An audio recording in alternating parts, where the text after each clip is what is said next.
स्त्री स्वरूपा को अनादर करते हैं, हम उसको बुरा बोलते हैं, उसको पीड़ा देते हैं, चाहे वो मानसिक हो चाहे वो शारीरिक हो। मैं थोड़ा इसको आध्यात्मिक भी समझूंगा और संकीर्ण मानसिकता से परिपूर्ण भी है। ये विशेष रूप से मैंने भी कई बार पहले भी सुना है कि स्त्री जो है नरक का द्वार है।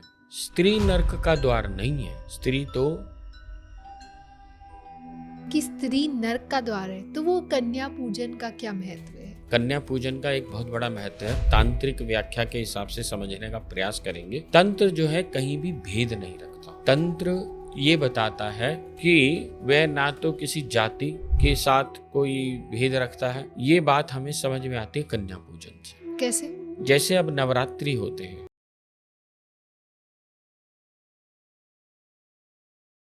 नमस्कार और स्वागत है आपका एक नए पॉडकास्ट के साथ, जहां हम बात करते हैं माँ बगलामुखी की, माँ ललिता त्रिपुर सुंदरी की और माँ प्रत्यंगरा की।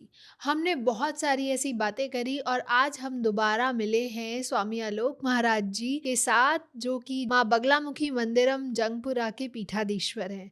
आज हम एक नई चर्चा करने वाले हैं तंत्र की, तंत्र साधनाओं की, उनके महत्व की, और एक नए सिरे से आज हम जानेंगे कि क्या ऐसी स्त्री शक्ति है जिनको हम पूजते हैं और वही हम स्त्री का अनादर भी देखते हैं आजकल। तो इसमें क्या हमारी लाइफ पर इम्पैक्ट आता है? तो बहुत सारे ऐसे सवाल हैं आज हमारे ऑडियंस ने जो हमसे पूछे हैं। तो कहीं ना कहीं हम भी चाहते हैं कि आपको उन सवालों के जवाब मिले। तो चलिए शुरू करते हैं। Welcome sir. जय माई की। जय माई की। स्वामी जी कैसे हैं आप? मैं बहुत बढ़िया हूँ, महामाई की कृपा है। आप बताएं। मैं बिल्कुल अच्छी हूँ। तो स्वामी जी, हम बहुत बार बात कर चुके हैं माँ बगलामुखी की, माँ त्रिपुर सुंदरी की। तो बहुत सारी ऐसी दिव्य शक्तियाँ हैं उनकी। यहाँ अगर मैं मॉडर्न एरा की बात करूँ, आजकल के समय की बात करूँ, यही हम देखते हैं कि किसी स्त्री का अनादर होना, स्त्री का अपमान होना। ऐसी मैंने कहीं सुना था कि स्त्री को नरक का द्वार भी कहा जाता है। तो क्या ये सच है? एक जगह हम उस शक्ति की आराधना कर रहे हैं, उस शक्ति की उपासना कर रहे हैं कि वो हमारी रक्षा करे, और हम वही उस स्त्री स्वरूपा को अनादर करते हैं, हम उसको बुरा बोलते हैं, उसको पीड़ा देते हैं, चाहे वो मानसिक हो चाहे वो शारीरिक हो। देखिए, आपका प्रश्न जो है गंभीर भी है। मैं थोड़ा इसको आध्यात्मिक भी समझूंगा और संकीर्ण मानसिकता से परिपूर्ण भी है। ये आपने जो प्रश्न उठाया है, ये विशेष रूप से मैंने भी कई बार पहले भी सुना है कि स्त्री जो है नरक का द्वार है। स्त्री नरक का द्वार नहीं है। स्त्री तो मोक्ष का द्वार है। हमने एक ऐसी कथा भी सुनी थी कि यमराज के पास से एक स्त्री अपने पति को ले आती है, और वही एक स्त्री के लिए बोला जाता है कि वो नरक का द्वार भी रखती है। नहीं, स्त्री दरअसल नरक का द्वार नहीं है। ये वो तथाकथित लोग हैं जो स्त्री को देखते ही चीख मारते हैं, क्योंकि काम भावनाएं उनके अंदर में हैं और वह अपने काम को कंट्रोल ही नहीं कर पाते, और उनके अंदर जो विचार हैं वो कुंठित विचार सदैव चलते रहते हैं। तो जैसे ही वो स्त्री को देखते हैं, किसी महिला को देखते हैं, तो वह भावनाएं उनके अंदर जागृत हो जाती हैं। जागृत आपके अंदर हो रही हैं और आप कह रहे हैं कि महिला जो है, जो नारी है, जो स्त्री है, वह नरक का द्वार है। वह नरक का द्वार नहीं, मोक्ष का द्वार है। मोक्ष प्रदात्री है, वह शक्ति है। क्योंकि हम भगवती की साधना उपासना करते हैं। जो शाक्त परंपरा वाले लोग हैं, वे उनको विशेष रूप से एक बात बोली जाती है कि आप प्रत्येक स्त्री में, प्रत्येक नारी में, प्रत्येक कन्या के अंदर उसी स्त्री को अवलोकन करें, उसी को ही अनुभूत करें, उसको ही समझें, उस शाश्वत शक्ति को। तो जब आप शक्ति को स्त्री के अंदर देखते हैं तो वह नरक नहीं दिखाई देती, तो वह शक्ति दिखाई देती है। परंतु जब आपकी काम वासनाएं इतनी उद्दीप्त हो जाती हैं और आप किसी भी स्त्री को देख करके आपका मन कंट्रोल ही नहीं हो पाता और आपके अंदर सिर्फ एक ही विचार चलता है, तो आपको लगता है कि मेरे सामने क्यों आई। बिल्कुल सही। ये ठीक वैसे ही है जैसे किसी व्यक्ति को शुगर हो और वो अपने पे ना कंट्रोल करके मीठे खाना शुरू कर दे और गाली भी मीठे को दे।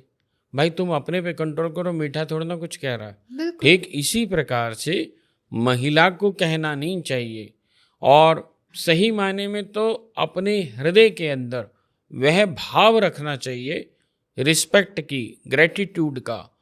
और सही मायने में हमें अपनी चेतना को जागृत कराना है, वासनाओं से मुक्त कराना है। माँ बगलामुखी की साधना का तात्पर्य क्या है? माँ बगलामुखी की साधना का तात्पर्य यही है। हम बार बार क्या बोलते हैं? हम यही बोलते हैं कि माँ की जो भी साधना करता है तो अपने मन पर वह लगाम लगाता है। जब आपके मन पर लगाम लग गई, यानी वासनाओं से आप मुक्त हो गए, तब आप मन से ऊपर चढ़ करके चेतना की तरफ चलना शुरू कर देते हैं। और जब आपकी चेतना जागृत हो जाएगी, जब आपकी चेतना शुद्ध और परिशुद्ध हो जाएगी, तो आप प्रत्येक महिला के अंदर, प्रत्येक स्त्री में उसी शक्ति का दर्शन करेंगे, ना कि किसी भी स्त्री को सिर्फ काम भाव से देखेंगे। जब भी आप स्त्री को काम भाव से देख रहे हैं और कह क्या रहे हैं कि हम साधना करते हैं, हम पूजा करते हैं, हम उपासना करते हैं, हम मंदिर जाते हैं, तो वह मंदिर जाना या साधना करना बेकार है। क्यों?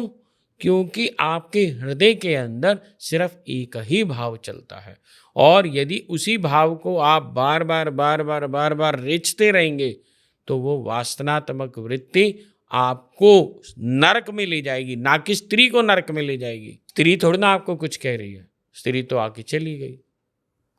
आपके अंदर वह विचार चले ही जा रहा है, चले ही जा रहा है, चले ही जा रहा है। कभी भी, वैसे भी एक समझने की बात है, वासना कब बनती है? वासना तब बनती है जब आप किसी एक विचार के साथ चलना शुरू कर देते हैं, तो वह विचार नहीं रहता, आप स्वयं हो जाते हैं। जब आपके हृदय के अंदर, बुद्धि के अंदर कोई विचार आया और विचार आकर के चला गया, आप उसके साथ नहीं चले, आप खाली साक्षी भाव से उस विचार को देख रहे हैं, तो वह विचार कभी भी आपको पीड़ा नहीं देगा, चाहे वो दुख का विचार हो या अन्य कोई और विचार हो। जब हम उस दुख के विचार को, उस पीड़ा के विचार को अपने हृदय के अंदर, बुद्धि के अंदर पकड़ करके बैठ जाएंगे, तब वह विचार आप स्वयं बनना शुरू हो जाएंगे और आपको पीड़ा होनी शुरू हो जाएगी, और तब आपको वो समस्या का कारण बन जाएगा। ठीक इसी प्रकार जैसे कि कोई व्यक्ति ये कहे कि स्त्री नरक का द्वार है। स्त्री नरक का द्वार नहीं, स्त्री मोक्ष का द्वार है। स्त्री तो जननी है, वो आपके पूरे संसार का संचारण करती है। बिल्कुल। दूसरी बात क्या है, जिस स्त्री से आप पैदा हुए, ये पूरा जितना भी संसार है वह सब स्त्री से ही तो पैदा हुआ है। बिल्कुल सही। इसलिए उसको वैसे भी, स्त्री को तो वैसे ही रिस्पेक्ट करनी चाहिए माँ के स्वरूप में। दूसरी बात यह है कि अगर स्त्री नरक का द्वार है, मैं इसको दूसरी तरफ से बात करता हूँ, कि अगर स्त्री नरक का द्वार है तो नरक से तुम ही तो पैदा हुए हो, तो बिल्कुल तुम सही। कैसे स्वर्ग के उत्तराधिकारी हो गए? बिल्कुल सही। जिस धरती पर हम रहते हैं उसको भी हम माँ बोलते हैं, माँ का बिल्कुल दर्जा देते हैं। धरती माँ, वो भी एक स्त्री है, बिल्कुल लेकिन शक्ति फिर है, बिल्कुल और उस शक्ति को नमन करना चाहिए। इसीलिए हमारे यहाँ शास्त्रों में विशेष रूप से बताया है कि सुबह उठते ही सबसे पहले पृथ्वी को नमन करो। उठते के साथ ही नमस्कार करके तब अपने पैर जो हैं पृथ्वी के ऊपर रखने चाहिए। बिल्कुल सही। ऐसे ही हम बात करें अगर कन्या पूजन की, हम लोग जब भी देखते हैं, अगर मैं नॉर्मल लोगों की बात करूं तो लोग वैष्णो देवी जाते हैं और भी कहीं धर्म स्थल जाते हैं, वहां से आके कन्या पूजन का बहुत विधान है। जी जी जी। हम अगर बात करें कि स्त्री नरक का द्वार है, तो वो कन्या पूजन का क्या महत्व है? देखिए, अब इसको कन्या पूजन का एक बहुत बड़ा महत्व है। अब हम इसकी ना तांत्रिक व्याख्या के हिसाब से समझने का प्रयास करेंगे। तंत्र जो है कहीं भी भेद नहीं रखता। तंत्र ये बताता है कि वह ना तो किसी जाति के साथ कोई भेद रखता है। ये बात हमें समझ में आती है कन्या पूजन से। कैसे? जैसे अब नवरात्रि होते हैं हम्म। तो नवमी आती है, उस नवमी में जब हम यज्ञ करते हैं, यज्ञ के उपरांत या लोग बहुत सारे अष्टमी के बाद भी कन्या पूजन करते हैं। बिल्कुल सही। तो उसमें कन्या पूजन जो 9 कन्या बुलाई जाती हैं, उसमें ये विधान बताया, तांत्रिक विधान इस प्रकार से बताया गया है कि हर वर्ग की एक कन्या होनी चाहिए। जैसे 1 वर्ष की एक कन्या, 2 वर्ष की एक कन्या, 3 वर्ष की, 4 वर्ष की, 5 वर्ष की, अप टू 9 ईयर्स तक की अलग अलग कन्याएं होनी चाहिए, पहली बात। अच्छा। दूसरी बात, एक ब्राह्मण की कन्या, एक किसी और वर्ग की कन्या, जैसे कोई नाई की कन्या, किसी और कन्या, मतलब जो अलग अलग जाति वर्ग भेद की, वहाँ उन्होंने भेद नहीं बताया। जैसे कुम्हार की कन्या, धोबी की कन्या, अलग अलग कन्याओं को बुला करके उनके पैर पखारने का, और पैर पखार करके उनको वस्त्र देने का, फिर उनको पूरा आसन दे करके उनको भोजन आदि इत्यादि कराने का, ये तो पूर्ण रूपेण विधान बताया गया है। और वैसे भी कन्या को बुलाने का एक तरीका भी बताया गया है। ऐसा नहीं है कि रास्ते चलते किसी भी कन्या को बुला लिया जाए, नहीं। पहले, एक दिन पहले जाकर के जिन कन्याओं को आपको बुलाना है, तो उनके घर में पहले निमंत्रण पत्र देना पड़ता है। एक सुपारी पान जाकर के दिया जाता है कि वे कल इतने बजे हमारे घर में हम कन्या पूजन रख रहे हैं, कृपया अपनी कन्या को यहाँ भेजिए। और वो देवी के स्वरूप में उनका वेलकम करा जाता है, आगमन करा जाता है। और अलग अलग, जैसे मैंने बताया, अलग अलग वर्ग की कन्याओं को, सभी कन्याओं को, ब्राह्मण की कन्या, अन्य किसी भी जाति की कन्या को, सभी जाति की, क्षत्रिय की कन्या, वैश्य की कन्या, सभी की कन्याओं को बुलाया। और किसी में भी भेद नहीं रखा जाता, क्योंकि हमारे यहाँ भेद है ही नहीं, था ही नहीं। ये तो जब मुगलों का पीरियड आया है, उस समय में या अंग्रेजों के समय में भी इस प्रकार का भेद बनाया गया है जबरदस्ती का। जब हम तंत्र ग्रंथों को पढ़ते हैं तो वहाँ स्पष्ट रूप से आता है कि हर वर्ग की कन्या को बुलाया जाएगा। जब हर वर्ग की कन्या को बुलाया जा रहा है और हम उनमें रिस्पेक्ट की फॉर्म देख रहे हैं, और हम उन्हें पूर्ण रूपेण शक्ति के स्वरूप में उनको टीका करते हैं, उनको वस्त्र देते हैं, उनको चुन्नी देते हैं, उनको एक आसन विराजित करते हैं, पहले पैर साफ करते हैं, उनके पैरों पर कुमकुम लगाया जाता है, हल्दी लगाई जाती है, और देवी भगवती के स्वरूप में ही उन बच्चियों को वेलकम करके, उनका स्वागत करके उनको आसन पे विराजित करा जाता है। अब इसके 2 महत्व हैं। एक तो महत्व यही है कि भाई हम उन कन्याओं में शक्ति के स्वरूप को देख रहे हैं। अब दूसरा, सांसारिक उसके अंदर से भी एक दृष्टिकोण निकल के आता है कि जिन कन्याओं को हम शक्ति के स्वरूप में देख रहे हैं, तो जिसमें हम अपनी माँ का स्वरूप देख रहे हैं जिन कन्याओं में, उन कन्याओं में कभी भी हम गलत दृष्टि से कैसे देखेंगे। तो इसका मतलब एक समाज के अंदर एक अच्छी परिपालना दी जा रही है कि आप उन कन्याओं को शक्ति के स्वरूप में देखें, जिससे आपके हृदय के अंदर कोई भी गलत विचार उत्पन्न ही ना हो बचपन से ही। और जब हमारे बच्चे, यानी आपके घर में कोई लड़का भी होगा, कन्याएं भी होंगी, तो उन बच्चों के माध्यम से भी उनको भी सिखाया जाता है। भाई जो हम काम करते हैं वो हम अपने बच्चों को सिखाते हैं। जैसे हमने अपने माता पिता, दादा दादी से जो सीखा वो हमारे संस्कार के रूप में, ऐसे वही संस्कार हम आगे निर्वाह करते हैं, प्रवाह करते हैं। तो जब हम अपने बच्चों को, उन लड़कों को ये बताएंगे कि बेटा ऐसे कन्याओं का पूजन होता है और इनके अंदर शक्ति को देखना होता है अपनी माँ के स्वरूप में, तो वह बच्चा कभी भी उस स्त्री के अंदर, उस कन्या के अंदर गलत भाव नहीं देखेगा।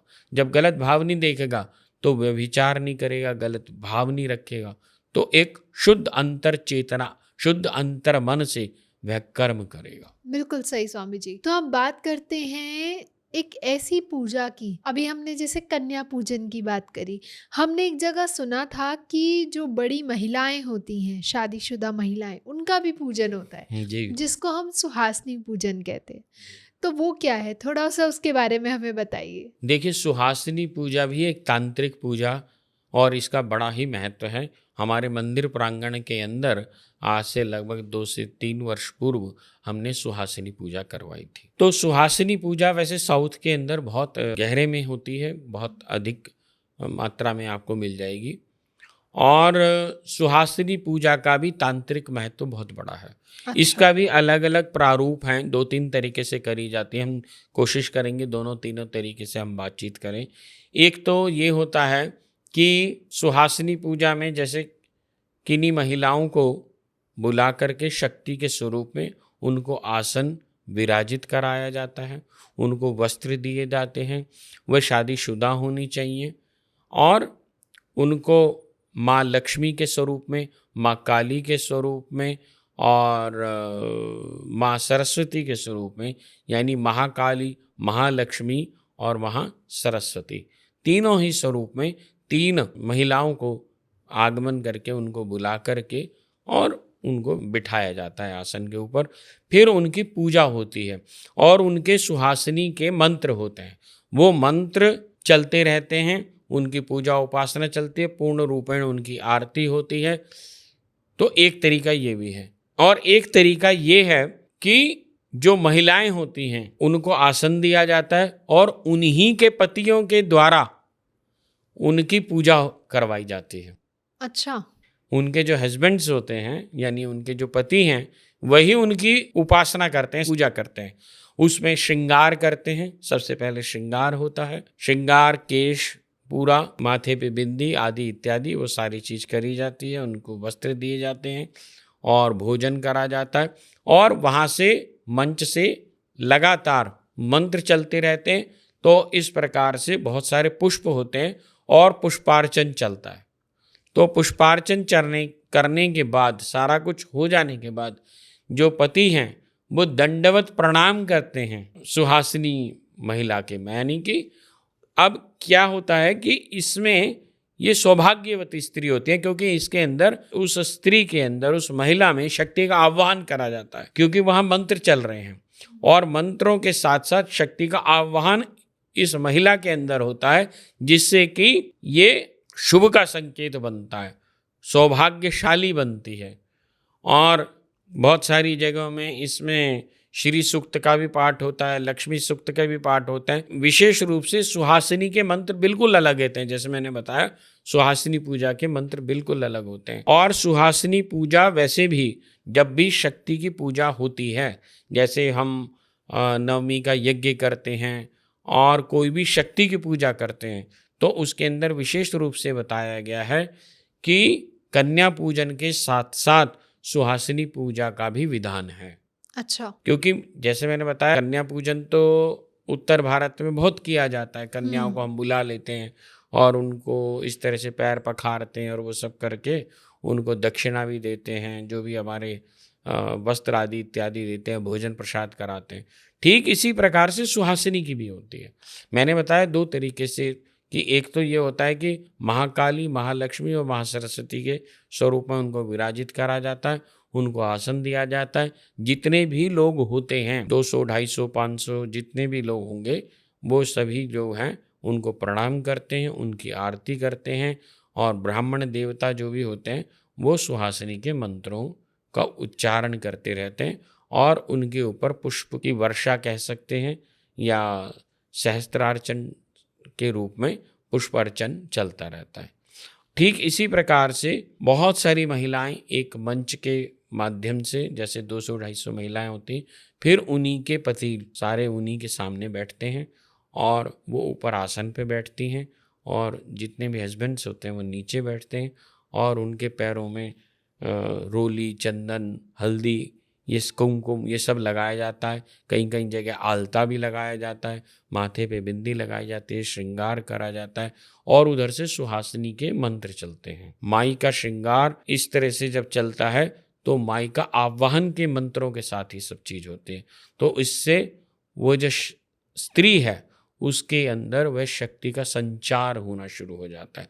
अब इसका कहने का महत्व क्या है, यानी कि वह जो पति है वह उसको रिस्पेक्ट की दृष्टि से देखे। ऐसा नहीं है कि बस खाली उसे पीटने की दृष्टि से देखे या डांटने की दृष्टि से देखे या अपना अधिकार दिखाने की दृष्टि से देखे। यहाँ इक्वेलिटी की भावना है, क्योंकि जब वह उसकी शक्ति की पूजा करता है, जो तंत्र है, जब मैं बार बार बोलता हूँ तंत्र कहीं भेद नहीं करता और वैसे भी माँ बगलामुखी की या 10 महाविद्याओं की साधना करने वालों को अपने जीवन में साल 2 साल में कन्या पूजन के साथ साथ सुहासिनी पूजा भी करनी चाहिए, अवश्य करनी चाहिए। तांत्रिक महत्व बहुत अधिक बताया गया है। तो स्वामी जी, जब हम बात कर रहे हैं स्त्री शक्ति की, तो एक सबसे बड़ी अपार शक्ति आती है तंत्र में, वो है माँ कामाख्या की। तो वहाँ पे हमने बहुत सुना है, हमने बहुत देखा भी है वीडियोस में कि वहाँ योनि पूजन की बहुत प्राविधान है। तो ये योनि पूजन क्या है? देखिए, जब हम माँ कामाख्या की बात करते हैं तो वहाँ जो योनि पूजन है, इसको इस तरह से समझा जाए कि पहले तो हमें ये समझना होगा कि इसके पीछे पूरा इतिहास क्या है।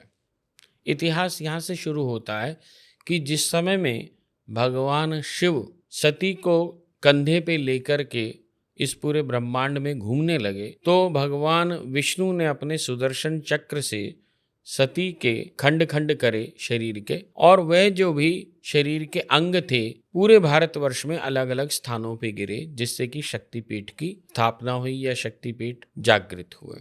ये तो एक सामान्य एक कहानी के रूप में हमें समझ में आता है, लेकिन अगर हम इसे तांत्रिक महत्व के साथ समझे तब हम इसको समझ पाएंगे। दरअसल क्या होता है, महाषोढ़ान्यास और जो शोढ़ान्यास जो विशेष रूप से एक तांत्रिक करते हैं, वो न्यास का बड़ा महत्व है, क्योंकि बहुत सारे शब्द और अक्षर, उन अक्षरों को हम स्पर्श के रूप में अलग अलग शरीर के अंगों पर स्थापित करते हैं। ये मात्र अक्षर नहीं होते, पहले हमें ये समझना होगा अक्षर का तात्पर्य क्या है। अक्षर जिसका क्षर नहीं होता, शर किसका नहीं होता, एनर्जी का, और यही सत है। सत यानी तत्व। तत्व कभी भी समाप्त नहीं होता, क्षीण नहीं होता। जब प्रत्येक अंग पर, जैसे दक्षिण नेत्र को हम ऐसे टच करते हैं और टच करके फिर यहाँ पर एक कोई वर्ण को हम यहाँ स्थापित करते हैं, अक्षर को स्थापित करते हैं, फिर बाईं आँख पर करते हैं, फिर दक्षिण कर्ण पे करते हैं, फिर वाम कर्ण पर करते हैं, ऐसी ग्रीवा पे करते हैं, नासिका पे करते हैं, ओष्ठ पे करते हैं, ऊर्ध ओष्ठ पे करते हैं, निचले होष्ठ पे करते हैं, हाथों में करते हैं, कर मध्य में करते हैं, कर मूल में करते हैं, करके अग्रभाग में अलग अलग अक्षरों का यानी स्वर और व्यंजनों का हम स्थापना करते हैं शक्ति को जागृत करने के लिए। तो संपूर्ण ऊपर से टॉप टू टो यानी कि सर से लेकर अंगूठे तक ऐसा कोई भी अंग नहीं बचता जहाँ को टच करके हम उन शब्दों को स्थापित ना करें, यानी कि वह शक्ति की स्थापना हो जाती है। जब एक व्यक्ति, एक तांत्रिक जब अपने शरीर पर लगातार शोढ़ान्यास या महाशोढ़ान्यास की ये प्रक्रिया 3 वर्ष तक करता है तो उसका शरीर स्वयं देवालय हो जाता है। ठीक इसी प्रकार से हमारे पूरे भारत भूमि पर अलग अलग जगहों पर, अलग अलग स्थानों पर ये बताया गया कि सती के ये अंग गिरे, ये अंग गिरे, ये अंग गिरे, ये अंग गिरे, कहीं बाईं नासिका गिरी, कहीं दाहिनी नासिका गिरी, कहीं कर्ण गिरे कहीं पर। तो इसका मतलब ये सारे के सारे न्यास हैं, और पूरा का पूरा आपका भारत जो है वह शक्ति का प्रतीक है, और वह स्वयं राष्ट्र पुरुष शंकर है। इसीलिए इसको राष्ट्र को देवालय कहा गया है। तो अलग अलग स्थानों पर ये शक्ति के पुंज हैं। उन शक्ति के पुंजों से ये जब हम न्यास के रूप में अगर हम ध्यान से समझेंगे तो ये स्थान जागृत हो जाते हैं, पूरा राष्ट्र जागृत हो जाता है। ठीक इसी प्रकार से जब हम कहानी को समझते हैं तो कामाख्या स्थल पर माँ की योनि गिरी थी। तो यानी कि वह जो योनि वाला जो पार्ट है, जहाँ से वो अक्षर, वो जो शब्द हैं वो वहाँ स्थापित होते हैं। योनि का तात्पर्य क्या? योनि का तात्पर्य ये हुआ कि जहाँ से विचार या चेतना की जागृति होती है, चेतना जन्म लेती है, जहाँ से वह चेतना शुद्ध परिशुद्ध होनी शुरू हो जाती है, वह अब कालांतर में आकर के इसको व्यभिचार के रूप में भी कई पाखंडियों ने इसको गलत ढंग से भी करना शुरू करा कि वो क्या करते हैं कि स्त्री की योनि पर स्त्री को बिठा करके उसकी योनि के ऊपर इसी प्रकार से पूजा आदि इत्यादि करी जाती है। तंत्र ग्रंथों में इसका वर्णन मिलता है, परंतु मैंने फिर बोला कि वो जो परिक्रिया है वो पूर्ण रूपेण गुप्त है और उसके अंदर पहले शक्ति की जागृति होती है और चेतना परिशुद्ध होनी चाहिए, शुद्ध होनी चाहिए। उसके अंदर जो करने वाला है, जो गुरु है या जो भी स्त्री है, दोनों ही किसी भी प्रकार से वासनात्मक वृत्ति में ना हो। अगर वासना उनमें किसी भी प्रकार से आ रही है तो समस्या का कारण बनेगी। अच्छा। वहाँ चेतना शुद्ध होनी चाहिए, बहुत शुद्ध होनी चाहिए, और उस चेतना की शुद्धि के लिए पहले आपको शोधन करना पड़ेगा, यानी आपको साधना करनी पड़ेगी। तंत्र में इसको षडध्वा शोधन के नाम से जाना जाता है। अच्छा। जिसे हम आयुर्वेद के रूप में डिटॉक्स कहते हैं, हम्म। यानी कि आपकी चेतना शुद्ध परिशुद्ध इतनी हो कि आपको स्त्री के अंदर शक्ति की जागृति दिखाई दे, तब जाकर के सही मायने में तो वह पूजा उपासना का तात्पर्य है, अन्यथा नहीं। ठीक है, मैं मानता हूं ऐसा बताया गया है, तंत्र ग्रंथों में ऐसा बताया गया है, और वो भी किसी कारणों से होता है, जैसे जिनकी संतान की समस्या होती है या इस प्रकार की कोई संतान इसकी इशू होता है, उनके लिए होता है, या जब चेतना को बहुत उच्च स्तर पर लेके जाना होता है तब भी ऐसा कुछ करा जाता है। वो शक्तिपात है, ये बहुत गुप्त विद्या है, ये सामान्य व्यक्ति के लिए है ही नहीं सही मायने में। तो स्वामी जी, साधनाओं में हम एक चीज बहुत ज्यादा सुनते हैं कि साधनाओं में मौन का बहुत महत्व है, ऐसा क्यों है? साधना सही मायने में तभी संभव है जब आप मौन हो। ऐसा क्यों? देखिए, जब हम बोलते हैं तो हम संसार में आ जाते हैं, और जब हम मौन में होते हैं हम चेतना की तरफ चलते हैं। जब हम चेतना की तरफ चलेंगे और चेतना प्रगाढ़ होनी शुरू हो जाएगी तो एक अवस्था ऐसी जागृत होगी। वैसे जब हम मौन का मतलब क्या है, मौन का तात्पर्य यह है कि हमारे अंदर विचार भी कम से कम आए। जब वे विचार भी कम से कम आएंगे तो एक अवस्था ऐसी जागृत होनी शुरू हो जाएगी जहाँ पर एक विचार आया और दूसरा विचार आया, उस एक विचार और दूसरे विचार के बीच में जो है वही मौन है सही मायने में। अच्छा। और विज्ञान भैरव तंत्र में इसी को ही भैरव की जागृति बताई गई है, और ये जो मौन की अवस्था है यहीं से भैरवावस्था जागृत हो जाती है। अच्छा। जब आप अपने आनंद के स्वरूप को पकड़ लेते हैं, क्योंकि जो चेतना का अपना स्वरूप है वह आनंद का स्वरूप है। हम जैसे समुद्र का जो जल है, समुद्र का जो पानी है, उस पानी को और लहर को अलग अलग रूप से नहीं देख सकते, लेकिन हमें देखते तो ऐसे ही हैं कि लहर आ रही है। हम कभी नहीं बोलते पानी आ रहा है, हम लहर बोलते हैं। ऐसे ही जब मन के अंदर विचार उद्वेलित होते हैं, काम के विचार, क्रोध के विचार, वासनाओं के विचार या किसी भी प्रकार के विचार जब हमको घेर लेते हैं तो हम विचार के साथ चलना शुरू कर देते हैं। मान लीजिए जैसे किसी के साथ कोई गुस्सा आया, किसी स्त्री को, पुरुष को या किसी को, कोई लड़ाई हो गई, किसी ने कोई अपशब्द बोल दिए, किसी का अपमान कर दिया, तो होता क्या, जब अपमान कर दिया तो उसने सुना, वो अपमान वाली घटना तो खत्म हो गई, लेकिन वो जो अपमान के शब्द थे वो उसी को ही सोचता रहता है, सोचता रहता है, और उन विचारों को जब वो सोचता रहता है तो विचार स्वयं बन जाता है, और मानो वो विचार ही जब स्वयं हो जाता है तो उसे लगता है कि बस मैं ही यही हूँ, मेरी ही वो ही है, और वह घटना तो हुई 3 दिन पहले और वो आज तक भी शुद्ध है उसी बात से। बिल्कुल सही। इसको आप मौन नहीं कहेंगे। मौन किसे कहेंगे? मौन उसे कहेंगे जब आपके अंतःकरण में वह विचार आपको आघात नहीं कर पा रहे, आप शांत हैं, आप आनंदित हैं, जी। प्रत्येक अवस्था में आप आनंदित हैं। उस आनंद की अवस्था की जागृति को पाने की जो शक्ति है, यदि आप माँ बगलामुखी की साधना उपासना करते हैं तो माँ लगाम लगाने की शक्ति आपको प्रदान कर देती है, तो आपके विचारों पर आप लगाम लगा देते हैं। इसीलिए माँ का नाम वल्गामुखी है। माँ लगाम लगाने की शक्ति किस पर? आपके मन पर, आपके विचारों पर। जब आपके मन पर, आपके विचारों पर लगाम लग जाती है तो आपका जो शुद्ध अंतःकरण है, जो आनंद का स्वरूप है, जो शिव का स्वरूप है, जो भैरव का स्वरूप है, वह जागृत हो जाता है। ये होता है मौन से। अच्छा। ये जो मैंने बताया ना, एक विचार और दो विचार आते हैं। एक विचार, पहला विचार और दूसरा। जो एक विचार और दूसरे विचार के बीच की जो अवस्था है, जहां कोई विचार नहीं है, उस अवस्था को आपको अधिक बड़ा बना लेना है। जब आप उस अवस्था को बड़ा बना लेंगे, वही मौन की अवस्था है। बिल्कुल तब वह सही। पीड़ादायक नहीं रहेगी आपको। आप स्वयं को जान पाएंगे, आप अनुभूत कर पाएंगे, ये मैं हूं, मैं विचार नहीं हूं। बिल्कुल। जैसे आप आकाश हैं, आप बादल नहीं हैं।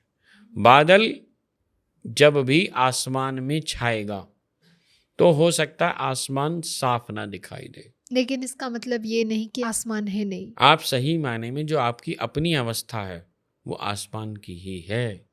आप विचार नहीं है।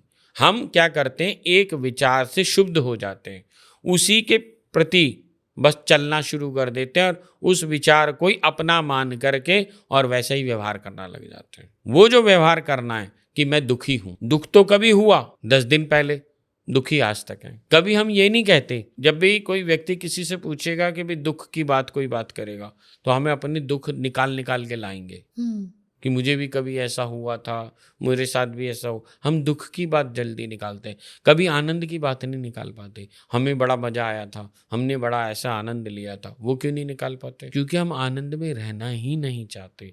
मन की अवस्था क्या है? मन हमेशा दुख में रहना पसंद करता है। मन हमेशा, मैं बार बार एक ही बात बोलता हूँ कि मन जो है या तो भविष्य की परिकल्पनाओं में लगा रहता है या भूतकाल में रहता है। मन जब भी प्रेजेंट में रहेगा, तब वह मौन में हो जाना शुरू हो जाएगा। आपको बस इतना ही करना है मन के साथ, अपनी बुद्धि के साथ, कि आज तू प्रेजेंट में रह। ना तू भविष्य की परिकल्पना कर, ना भूत की। जो भूत बीत गया बीत गया, भूतकाल गया तो गया।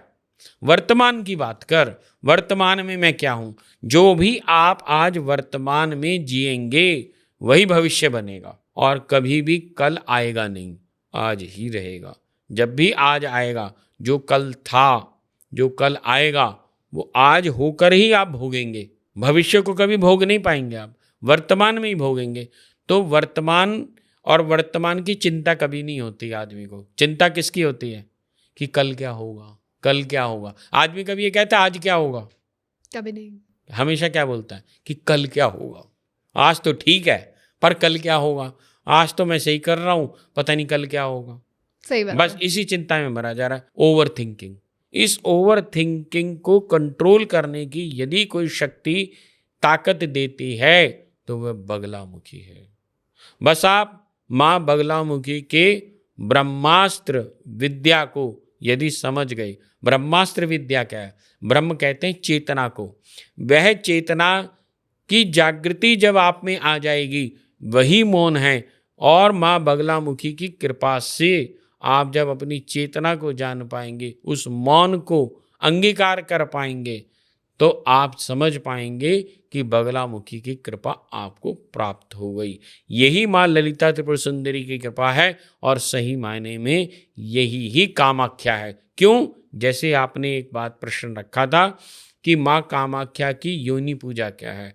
जहाँ से चेतना जागृत होती है वही कामाख्या है। जहाँ से विचार पैदा होते हैं, कौन से? वासना रहित। जहाँ से आपका शुद्ध अंतःकरण जागृत होता है, वही कामाख्या है। Kamakhya doesn't means vagina. No, ये बहुत गलत इंटरप्रेट करा जा रहा है। जहां से विचार पैदा होते हैं, वह शुद्ध चेतना जागृत होती है, वह कामाख्या। और जो कामनाओं को पूर्ण करे, जो कामनाओं को दिशा दे, कौन सी कामना? भगवती के गोद में बैठने की कामना। वही कामना को परिपूर्ण करने वाली जो शक्ति है, वही बगलामुखी है। ओके। वही ललिता त्रिपुर सुंदरी। बिल्कुल Swami ji, thank you so much. बहुत मज़ा आया आज आपसे बात करके एंड आई होप हमारी ऑडियंस को भी मज़ा आया हो। अगर आपको पसंद आया तो लाइक कमेंट शेयर करना ना भूलें। चैनल को ज़रूर सब्सक्राइब करें ताकि ऐसे ही और इन्फॉर्मेटिव वीडियोस हम आप लोगों के लिए भी टाइम टू टाइम लेके आ पाएँ। साथ में ही अगर अभी भी आपके कोई प्रश्न है, कोई सुझाव देना चाहते हैं आप कि आगे आप किन टॉपिक्स पर बात करना चाहते हैं, बात सुनना चाहते हैं, तो आप हमें नीचे कमेंट सेक्शन पे बता सकते हैं ताकि आगे आने वाली सीरीज़ में हम उन्हें ज़रूर कंसीडर कर पाएँ। तब तक के लिए स्टे हैप्पी, स्टे सेफ। जय माई की।